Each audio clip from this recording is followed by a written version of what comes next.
जय गुरु जी, शुकराना गुरु जी। गुरु प्यारी संगत को मेरा जय गुरु जी। गुरु प्यारी संगत, आज हम ऑटोबायोग्राफी ऑफ योगी का अध्याय 3 चैप्टर 3 के बारे में जानेंगे। अध्याय 3 का नाम है दी शरीरी संत। योगी जी अपने पिताजी से कहते हैं, पिताजी अगर मैं घर लौटने का आपको वचन दूं तो क्या आप मुझे दर्शन यात्रा के लिए बनारस जाने देंगे? मेरी यात्रा पे में पिताजी शायद ही कभी बाधा बनते थे। मेरी किशोर अवस्था में भी अनेक शहरों और तीर्थ स्थानों की यात्रा करने के लिए वो मुझे अनुमति दे देते थे। यात्रा के वक्त मेरे साथ मेरा या तो एक मित्र होता था या उससे ज़्यादा मित्र मेरे साथ यात्रा पर निकलते थे। योगी जी के पिताजी रेलवे में तो थे, तो हम हमेशा उनको और उनके दोस्तों को फर्स्ट क्लास का पास मिलता था, जिसमें उन्हें यात्रा करने में कभी भी कोई दिक्कत नहीं आई। योगी जी कहते जिस तरह से उनका परिवार घुमक्कड़ किस्म का था, उसमें उनके पिताजी का रेलवे में काम करना उन लोगों के लिए बहुत ही सुखमयी था कि इस बात पे ना योगी जी के पिताजी ने कहा, ठीक है, मैं तुम्हें सोच कर बताता हूँ। दूसरे दिन पिताजी ने योगी जी को अपने पास बुलाकर उन्हें बरेली से बनारस जाने का पास और 1 रुपए और एक पत्र देते हुए कहा, मुझे बनारस में पिताजी ने कहा उस पत्र को देते हुए कि ये पत्र तुम मेरे एक दोस्त को दे देना, ये मेरे कार्य से संबंधित है। पत्र देते हुए पिताजी ने योगी जी से कहा, तुम याद रखना। बनारस पहुंचने के बाद उन्होंने कहा, बनारस में केदारनाथ नाम के मेरे एक दोस्त रहते हैं। किसी कारणवश में मुझसे उनका एड्रेस कहीं पे खो गया है, पर मुझे विश्वास है कि मेरे और मेरे दोस्त परमानंद मेरे दोस्त भी हैं तो गुरु भाई भी हैं। वो इस पत्र को सही जगह तक पहुंचाने के लिए तुम्हारी मदद ज़रूर करेंगे। उनके पास जाने से तुम्हें भी बहुत लाभ होगा।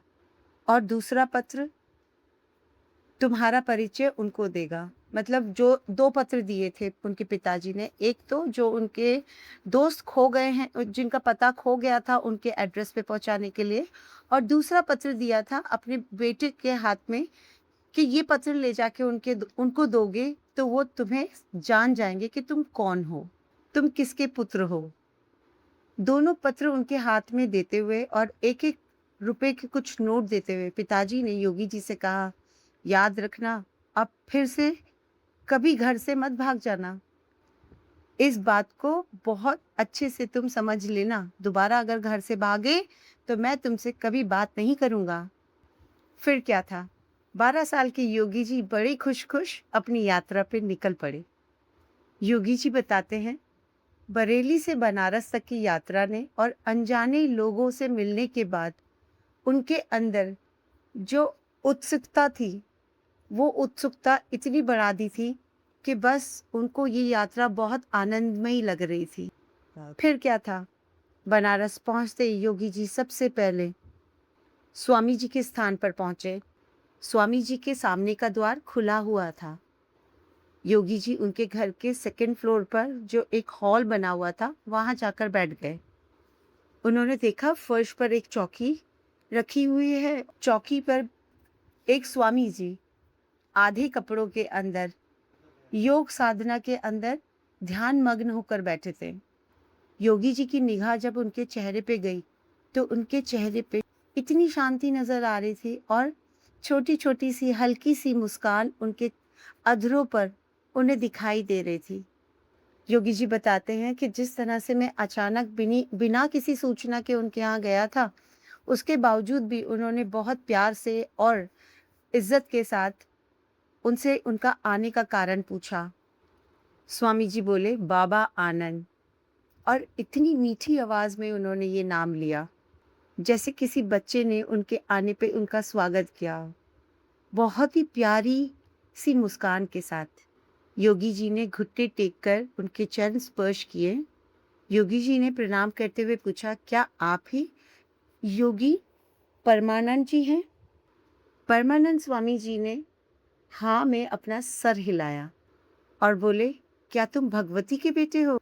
योगी जी ने कहा कि स्वामी जी के पास पहुंचने के बाद जब मैंने अपने पिताजी का दिया हुआ परिचय पत्र, जो स्वामी जी के लिए था, वो बेकार ही गया, क्योंकि मेरे परिचय देने से पहले ही स्वामी जी मेरे बारे में जानते थे।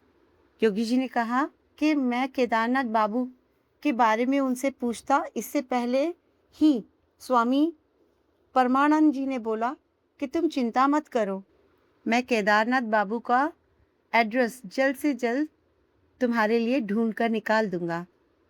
स्वामी परमानंद जी ने जिस प्यार भरी निगाह और सुंदर शब्दों में उनसे ये बात कही, तो योगी जी तो बस उन्हें देखते ही रह गए। पिताजी के कहे अनुसार योगी जी ने दोनों पत्र अपने स्वामी जी को पकड़ाए और स्वामी जी ने उन दोनों पत्रों पर सरसरी सी एक निगाह डाली और योगी जी के पिताजी के लिए बहुत ही अच्छे शब्द कहने शुरू किए। स्वामी जी योगानंद महाराज से बोले, देखो, मुझे 2 पेंशन मिलती हैं। एक तो तुम्हारे पिताजी की सिफारिश से, जिनकी वजह से मैं रेलवे में एक छोटी सी नौकरी करता था, और एक पेंशन मुझे अपने पिताजी के अनुग्रह से मिलती है। हंसते हुए स्वामी जी बोले, बस ये दोनों पेंशन से ही मैं अपनी जिंदगी का निर्वाह करता हूँ और आत्मीय यात्रा वाली जिंदगी को ठीक से जी पा रहा हूँ। योगी जी को स्वामी जी की बात सुनकर बहुत सरप्राइज हुआ। स्वामी जी बोले, और परम पिता से भी मुझे एक पेंशन मिलती है। तो योगी जी ने पूछा, परम पिता से किस तरह से आपको पेंशन मिलती है स्वामी जी? योगी जी बोले, क्या परम पिता सीधा आपकी झोली में धन डाल देते हैं? योगी जी की इस बात पे स्वामी जी जोर से हंस पड़े। स्वामी जी हंसकर बोले, पेंशन से मेरा मतलब है आत्मीय शांति। अनेक वर्षों से जो मैं ध्यान कर रहा हूँ, उसका पुरस्कार मुझे परमात्मा देते हैं, शांति के रूप में। स्वामी जी बोले, फिर मुझे धन की कोई आवश्यकता नहीं होती। इस आत्मीय शांति के अंदर मैंने इतना कमा लिया है, उस पेंशन से मैं अपना इतना गुजारा कर लेता हूँ कि मुझे फिर किसी धन की ज़रूरत नहीं पड़ती। और मेरी दूसरी पेंशन का जो मतलब है, वो तुम अभी नहीं समझोगे। इसको तुम बहुत बाद में समझ पाओगे। स्वामी जी योगी जी से बात करते करते अचानक से शांत हो गए और उनके चेहरे पे गहरी गंभीर अवस्था में आ गए, जैसे वो योगी जी को किसी रहस्य के बारे में बताने जा रहे हों। योगी जी बताते हैं कि शुरू में तो जब मैं उनसे मिला था, तो उनकी आंखों में इतनी चमक थी, जिसकी वजह से मैं उनको देखकर बिल्कुल मंत्रमुग्ध हो गया था। और अचानक से जब वो शांत हुए, तो मैं बहुत ज़्यादा बेचैन हो गया उनकी इस अवस्था को देख के। योगी जी बताते हैं कि अभी तक स्वामी जी ने ये नहीं बताया था कि मैं अपने पिताजी के मित्र से कैसे मिल सकूंगा। योगी जी स्वामी जी के गंभीर अवस्था में आने के बाद थोड़ा बेचैन हो गए और चुपचाप बैठकर उन्होंने उस रूम को, जिस रूम में वो बैठे थे, हॉल नुमा रूम के अंदर जिसमें बैठे थे, उसमें अपनी आंखें घुमानी शुरू करी, चारों तरफ उस कमरे को देखना शुरू किया। योगी जी बताते हैं कि उस कमरे के अंदर मेरे और स्वामी जी के अलावा सिर्फ शांति थी और कोई नहीं था। जिस चौकी पर स्वामी जी बैठे थे, उस चौकी के नीचे स्वामी जी की खड़ाऊ रखी हुई थी, जिसे देखकर स्वामी जी की आंखें स्थिर हो गई। फिर क्या था? स्वामी जी ने कहा, छोटे महाशय, चिंता मत करो, तुम जिससे मिलने यहाँ आए हो अपने पिताजी का संदेश लेके, वो आधे घंटे में हमारे पास खुद ही आ रहे हैं। योगी जी स्वामी जी की ये बात सुनकर एकदम से घबरा गए, जैसे स्वामी जी योगी जी के मन को पढ़ रहे हों, उनके दिल में छुपी सारी बातों को, जो वो सोच रहे हैं योगी जी दिल ही दिल में, उन सब बातों को स्वामी जी पढ़ने लगे थे। योगी जी बोले, जब उन्होंने इस तरह से मुझे कहा, उनके बारे में बस मैंने यही सोचा, ये कोई ज़्यादा बड़ी बात नहीं है, अगर ये सारी बातें मुझे पहले से पहले मेरे मन को पढ़कर बता रहे हैं तो। ये सब बातें कहने के बाद स्वामी जी फिर शांत मुद्रा में बैठ गए। योगी जी ने अपनी घड़ी देखी तो उन्हें महसूस हुआ कि मुझे आधा घंटा तो हो ही चुका है यहाँ आए हुए। उसके बाद स्वामी जी अपने स्थान से उठकर कहने लगे, लगता है केदारनाथ बाबू दरवाजे तक पहुंच गए हैं। योगी जी ने भी किसी के कदमों की आहट सुनी। नीचे से सीढ़ियां चढ़ता हुआ ऊपर की तरफ आ रहा है। योगी जी की बेचैनी पल पल बढ़ने लगी। योगी जी बताते हैं कि मैंने जब तक अपने पिताजी की चिट्ठी स्वामी जी को दी, उससे पहले ही उन्होंने बिना किसी इन्फॉर्मर के केदारनाथ बाबू को कैसे यहाँ पे बुला लिया। योगी जी बार बार ये सोचने लगे कि जब मैं स्वामी जी से मिलने आया उसके बाद से उन्होंने मेरे अलावा किसी से भी बात नहीं करी। और योगी जी ये सोचते हुए चुपचाप उस कमरे से बाहर चले गए। कमरे से बाहर आने के बाद वो सीढ़ियां उतरने लगे। जैसे जैसे योगी जी सीढ़ियां उतर रहे थे तो उन सीढ़ियों के ही रास्ते में चेहरे पे गोरे से पतले दुबले छोटी सी हाइट के केदारनाथ जी उन्हें उसी सीढ़ियों के रास्ते में मिल गए। उनसे मिलने के बाद योगी जी का केदारनाथ जी से मिलने के बाद उन्हें ऐसा प्रतीत हुआ कि केदारनाथ जी तो बहुत जल्दी में हैं। उनकी जल्दी को भांपते हुए योगी जी ने केदारनाथ बाबू से पूछा, क्या आप केदारनाथ बाबू हैं? केदारनाथ बाबू ने हाँ कह के अपना सर हिलाया और पूछा, तुम तो भगवती के बेटे हो ना? और तुम मुझसे मिलने के लिए ही यहाँ पे वेट कर रहे हो? मैं पहले से ही जानता हूँ। ये बात कहते हुए केदारनाथ जी हंसने लगे।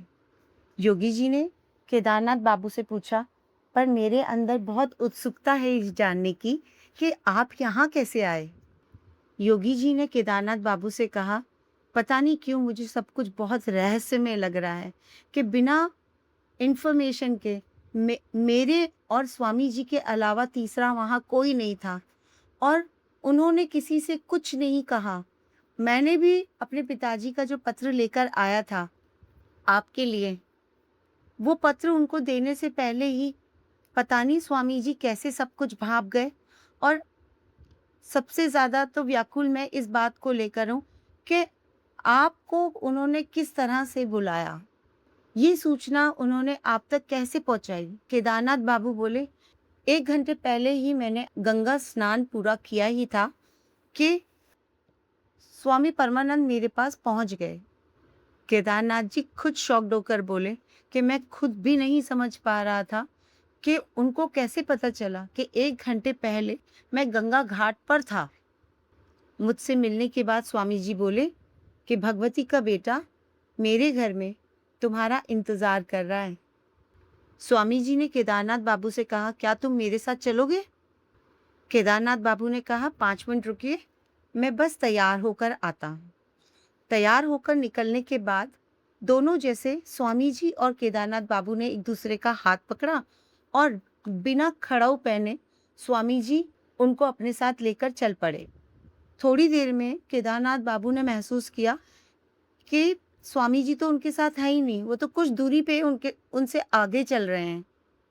केदारनाथ बाबू को तो बहुत ज़्यादा सरप्राइज़ हो रहा था कि मैंने इतने मजबूत जूते पहन रखे हैं तो मैं इतनी जल्दी नहीं चल पा रहा हूँ और स्वामी जी बिना खड़ा होके मुझसे भी आगे निकल चुके हैं।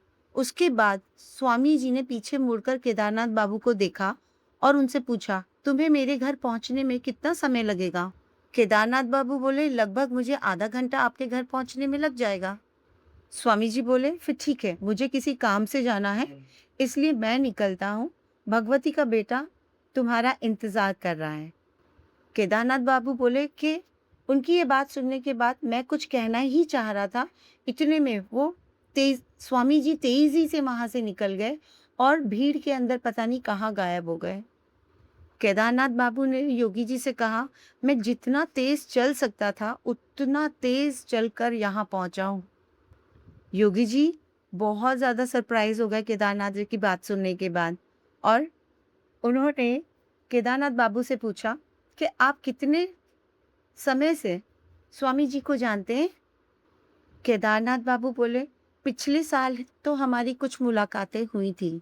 फिलहाल इन दिनों में तो कोई भी मुलाकात मेरी स्वामी जी से नहीं हुई। ये सब बताते हुए केदारनाथ जी बोले, आज अचानक से घाट पर स्नान करते हुए जब वो दोबारा मुझसे मिलने आए, स्वामी जी जब मुझसे मिलने आए, तो उनसे मिलने के बाद मुझे बहुत खुशी हुई। योगी जी तो खड़े हुए सारी बातें सुनने लगे। सुन योगी जी चुपचाप खड़े हुए सारी बातें सुन रहे थे और मन ही मन कह रहे थे कि मुझे तो आपकी किसी भी बात पे विश्वास ही नहीं हो रहा। मुझे अपने कानों पे ही विश्वास नहीं हो रहा। आपकी बातें सुनकर मेरा तो दिमाग ही फिर रहा है। योगी जी ने केदारनाथ बाबू से कहा, क्या आप मन ही मन उनसे मिले हैं या फिर आपने कोई सपना देखा था? योगी जी केदारनाथ बाबू से बोले, क्या आपने स्वामी जी को हाथ से छूकर देखा था? हाथ से छूकर महसूस किया था? क्या आपने उनके आने के कदमों की आवाज़ सुनी थी? केदारनाथ बाबू ने अपनी आवाज़ ऊँची करते हुए कहा, तुम कहना क्या चाहते हो? केदारनाथ बाबू का गुस्से से चेहरा एकदम लाल पीला हो गया। तुम्हें क्या लगता है, क्या मैं तुमसे झूठ बोल रहा हूँ? तुम्हें सीधी-सीधी बात समझ में नहीं आती कि स्वामी जी के द्वारा ही मुझे ये बात पता चली है कि तुम मुझसे मिलने, भगवती का बेटा मुझसे मिलने यहाँ आया है। नहीं तो मुझे कौन बताता इस बारे में? योगी जी घबराकर बोले, नहीं नहीं, मेरे कहने का मतलब है कि जब से मैं यहाँ आया हूँ, मुझे 1 घंटा हो गया है और 1 घंटे से स्वामी जी यहाँ से कहीं नहीं गए हैं। इसलिए मुझे आपकी बातों पर संदेह हो रहा है। पिछले 1 घंटे की जितनी भी कहानी थी स्वामी जी के साथ योगी जी की, उन्होंने सारी की सारी कहानी केदारनाथ बाबू को सुना दी और जो स्वामी जी और योगी जी के बीच में बातें हुई थी, वो बातें भी योगी जी ने केदारनाथ बाबू को वैसे सेम टू सेम ही सुनाई कि हम दोनों के बीच में क्या-क्या बातें हुई। ये सारी बातें सुनने के बाद केदारनाथ बाबू की तो आंखें जैसे बहुत बड़ी-बड़ी हो गई हों और वो कहने लगे कि क्या हम सपनों की दुनिया में जी रहे हैं या भौतिक दुनिया के अंदर जी रहे हैं? अपनी बात को पूरा करते हुए केदारनाथ बाबू बोले, मैंने अपनी ज़िंदगी में कभी भी इस तरह की घटना को महसूस नहीं किया है। मैं तो आज तक बस यही समझता था कि स्वामी जी एक साधारण मनुष्य हैं और तुम्हारी बात सुनने के बाद तो मुझे ऐसा लगने लगा है कि ये तो एक शरीर और धारण कर सकते हैं और उस दूसरे शरीर के द्वारा काम भी कर सकते हैं। ये बात उन दोनों के लिए बहुत बहुत सरप्राइज़ थी। दोनों एक दूसरे का मुँह देखकर इस बात को हज़म ही नहीं कर पा रहे थे। फिर दोनों साथ-साथ ही स्वामी जी के कमरे की तरफ चल पड़े। फिर दोनों ही स्वामी जी की कमरे की तरफ चल पड़े। केदारनाथ बाबू ने योगी जी को चौकी के नीचे पड़ी खड़ाऊ की तरफ इशारा किया। देखो, ये वही खड़ाऊ है, जब स्वामी जी मुझसे मिलने आए थे, तब इन्होंने यही खड़ाऊ पहनी हुई थी। इस खड़ाऊ के अलावा उन्होंने सिर्फ़ एक सिंगल कपड़ा पहन रखा था। केदारनाथ बाबू ने अपनी बात पूरी करते हुए कहा कि जैसा स्वामी जी ने अभी ये कपड़ा पहन रखा है, वैसा ही उस समय पहना हुआ था जब वो मेरे पास आए थे, तुम्हारी सूचना लेके। केदारनाथ बाबू ने जब स्वामी जी के चरणों में प्रणाम किया, तो स्वामी जी केदारनाथ बाबू की तरफ देखते हुए मुस्कुराए। स्वामी जी ने केदारनाथ बाबू से कहा, तुम इन सब चीज़ों से इतने सरप्राइज़ क्यों हो? इतने स्तंभित क्यों हो? स्वामी जी बोले, इस छोटी सी दुनिया के अंदर क्या चल रहा है, वो स्वामियों से कुछ भी छुपा नहीं रहता। स्वामी जी ने अपनी बात पूरी करते हुए कहा, अगर तुम चाहते हो कि मैं तुम्हें ये दिखाऊं कि कोलकाता में रहने वाले मेरे शिष्यों के पास मैं इसी समय प्रकट हो सकता हूँ, क्या तुम ये देखना चाहते हो?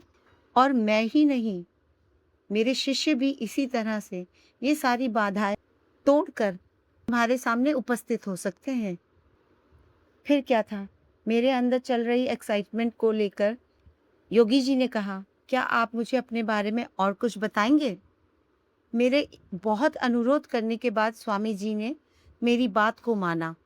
योगी जी बताते हैं, जितना एक्साइटमेंट मुझे उनके बारे में जानने की थी, उससे ज़्यादा मैं इन सब बातों से डर भी रहा था। उनका डरना स्वाभाविक भी था, क्योंकि उनकी आध्यात्मिक यात्रा, योगी जी की आध्यात्मिक यात्रा गुरु युक्तेश्वर महाराज जी के सानिध्य में लिखी थी।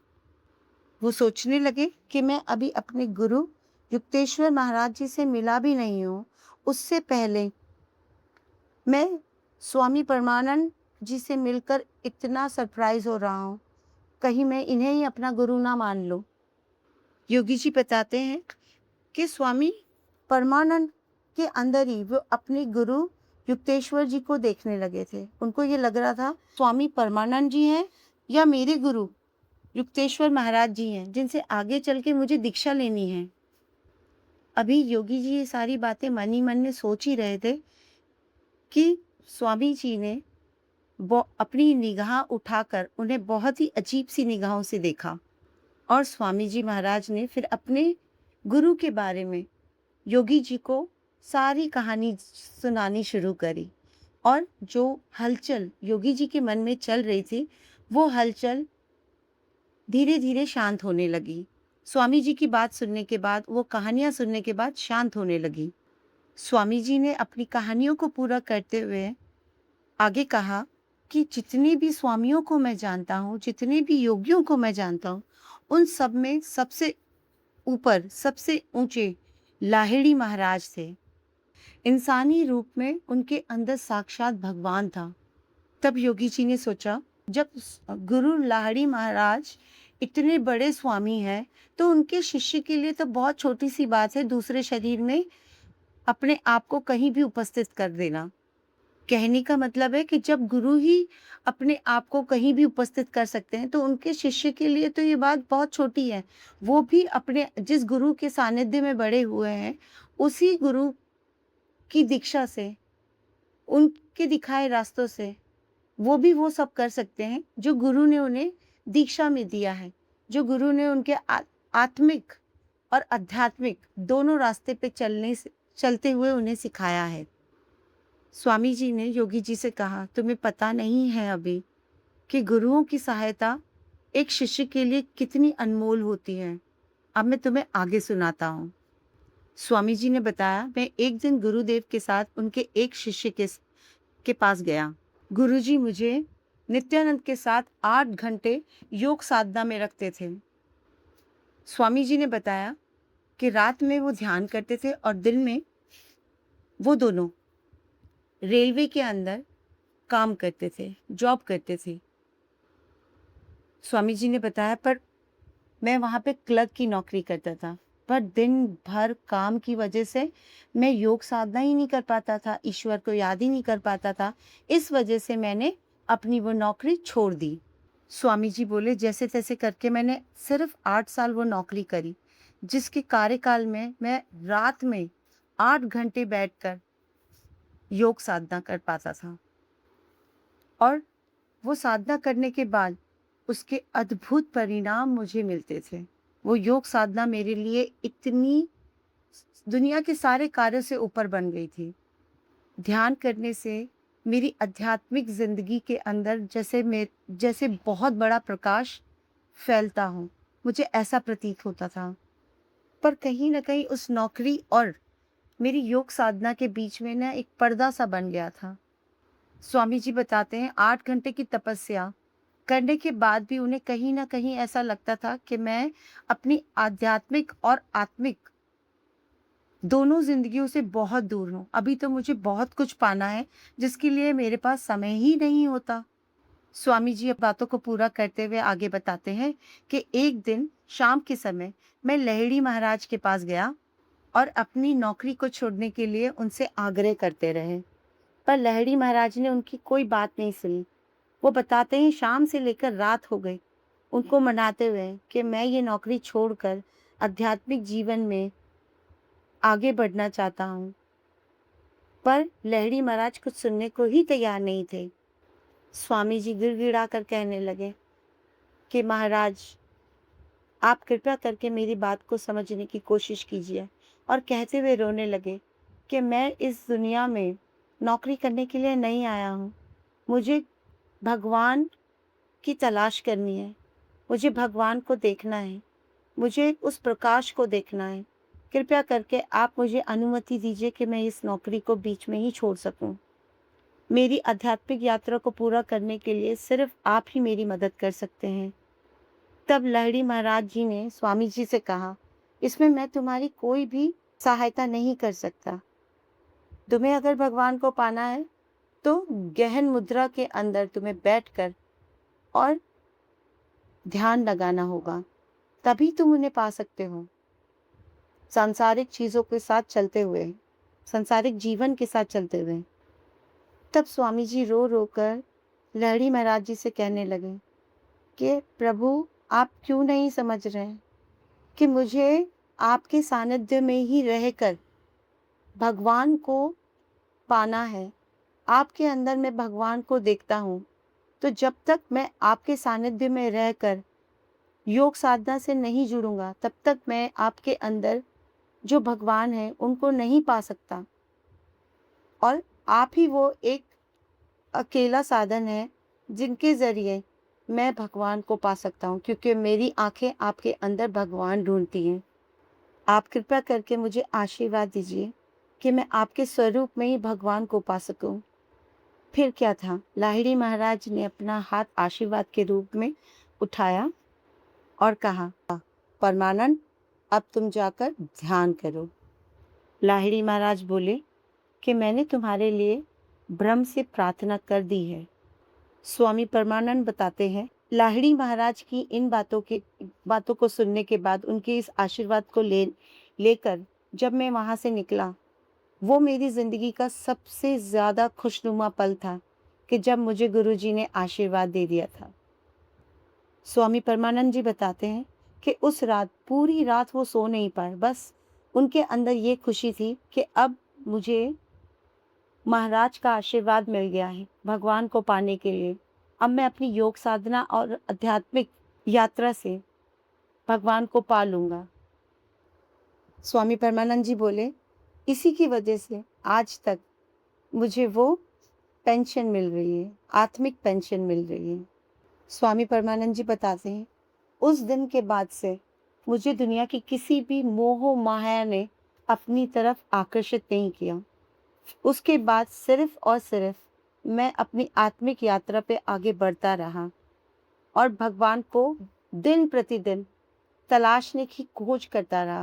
तलाशता रहा और उनकी खोज में निकल पड़ा।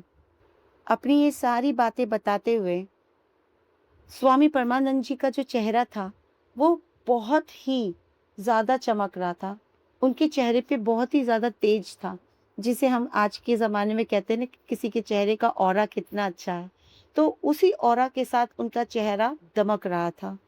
योगी जी बताते हैं कि उनकी जीवनी सुनने के बाद कहीं न कहीं उनके दिल में भी एक आत्मीय शांति बैठने लगी। उनको लगने लगा कि इन्हीं के सानिध्य में रहकर मैं अपने गुरु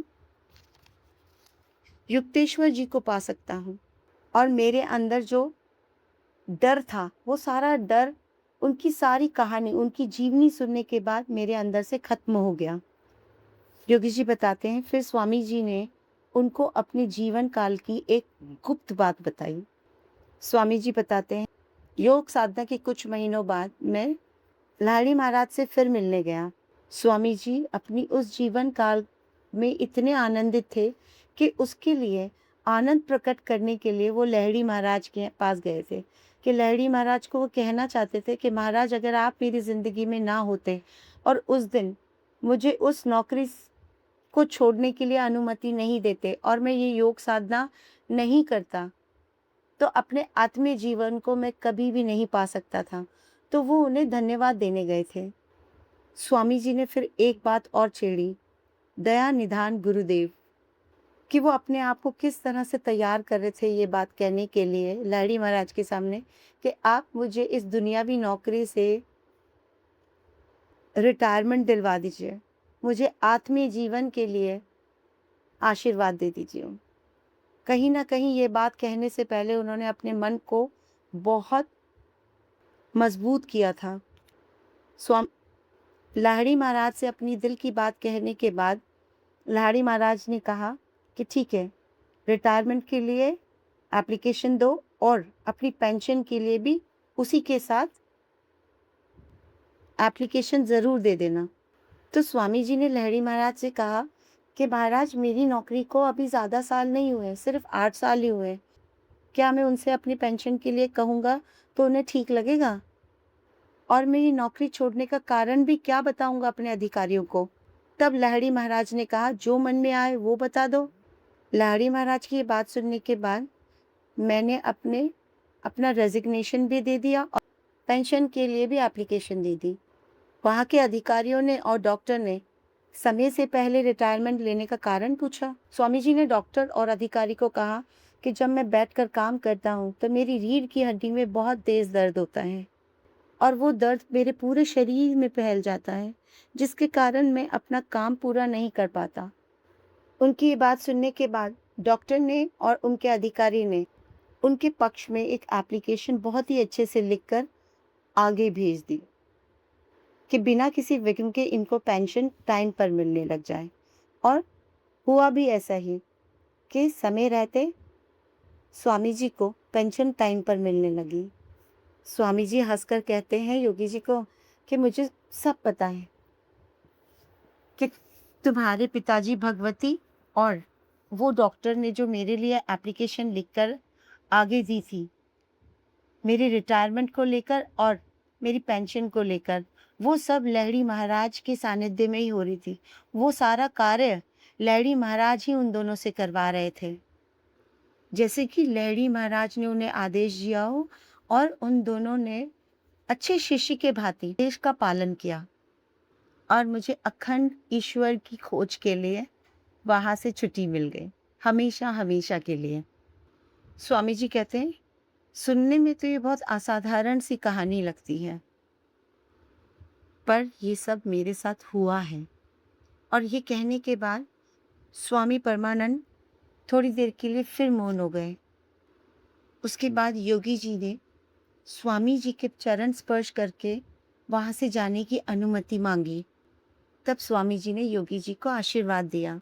आशीर्वाद देते हुए उन्होंने कहा, तुम्हारा जीवन संन्यास और योग मार्ग के लिए है। तुम्हारे पिताजी और मेरी आगे चलकर एक बार फिर भेंट होगी। योगी जी बताते हैं कि कुछ वर्ष बाद उनकी कही ये दोनों भविष्यवाणी बिल्कुल सच साबित हुई। योगी जी बताते हैं, स्वामी जी से आज्ञा लेने के बाद जब वो बाहर निकले तो बाहर अंधेरा हो चुका था और वो केदारनाथ बाबू के साथ उस अंधेरे में आगे बढ़ते जा रहे थे। फिर योगी जी ने अपनी जेब में हाथ डाला और केदारनाथ बाबू को वो पत्र दिया जो उनके पिताजी ने उन्हें देने के लिए कहा था।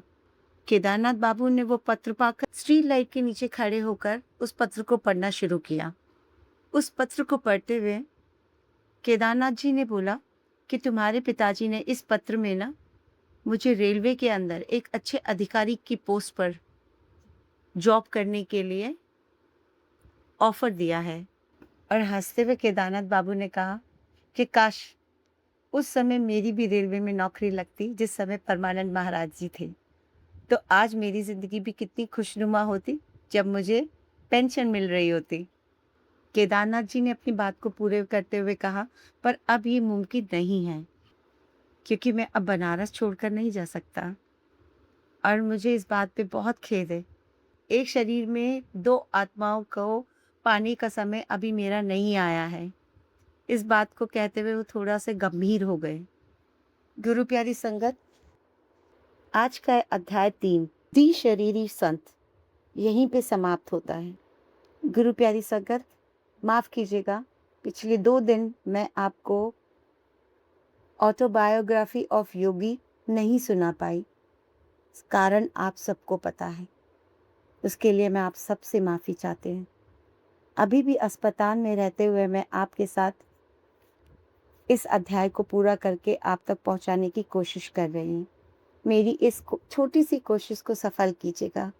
इस पूरे अध्याय को सुनकर आगे साझा भी कीजिएगा। बस आज के इस अध्याय को मैं यहीं पे समाप्त करती हूँ। चैनल से जुड़ने के लिए आप इस चैनल को सब्सक्राइब कर लीजिएगा, बेल आइकॉन को बटन दबा दीजिएगा और ज़्यादा से ज़्यादा संगत को ऑटोबायोग्राफी ऑफ अ योगी कि ये सारे अध्याय आप साझा कीजिएगा, ब्लेसिंग्स पाने का ज़रिया बनिएगा। बस आज के इस अध्याय को मैं गुरु जी के नाम के साथ यहीं पे समाप्त करती हूँ और गुरुजी ने चाहा तो नए अध्याय के साथ आपके साथ मैं कल ज़रूर जुड़ूंगी। जय गुरुजी, शुक्राना गुरुजी। ओम नमः शिवाय। शिवजी सदा सहाय। ओम नमः शिवाय। गुरुजी सदा सहाय। जय गुरुजी।